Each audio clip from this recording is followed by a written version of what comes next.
my name is Sarah, and I am analyzing the current phase of the business cycle of the US economy in order to further understand aggregate expenditures and fiscal policy.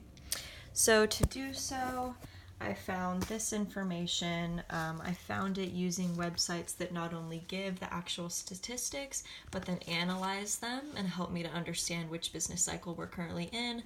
I also use the textbook, especially the aggregate demand and aggregate supply chapter, for help.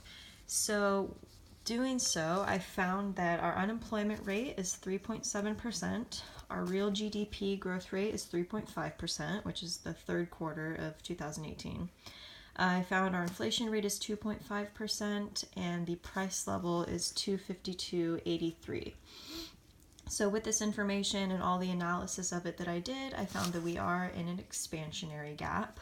We're not at the peak of one, but we are kind of towards the end of an expansionary gap. So to show that, I created the aggregate demand, short-run aggregate supply, long-run aggregate supply graph. So you have our GDP that I talked about and our price level. So this right here would be our economy if we were really at the equilibrium at potential output. And so this is where we are right now. So we're expanded a little bit. Our GDP is growing. Our price level is raising.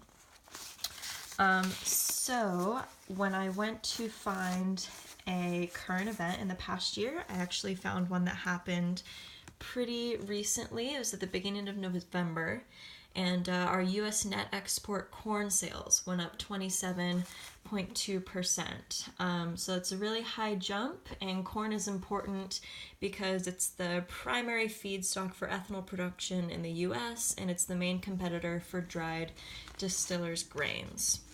So this pretty obviously affects the net export function graph, which I drew here. So this is net export is a determinant of aggregate demand, and when it increases, it shifts the aggregate demand to the right, and it increases it. So that's shown once again on the aggregate demand, aggregate supply graph. It shifts the aggregate demand to the right, which further increases our GDP and our price level and pushes us even further into an expansionary gap.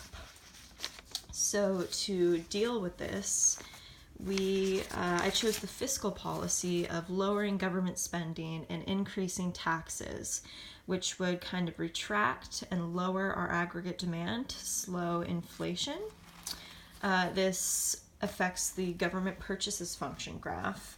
So this does the opposite. This decreases our aggregate demand. It shifts it to the left. And then shown once again on the aggregate demand, aggregate supply graph, it does the opposite. So this is before, when the corn export was increasing, and then this here is after government spending decreased and taxes went up. So it retracted, it pulled us a little bit out of the expansionary gap. It decreased the GDP a bit and decreased the price level. So the scenario that we were given, if the MPC was 0.75 and the impact of that corn export increase was 10 billion, I calculated that the multiplier is 4. So 10 times 4 is 40 billion. So we would need a 40 billion decrease in government spending, an increase in taxes to correct the problem and to get us closer to equilibrium and not so expanded in our economy. Thank you.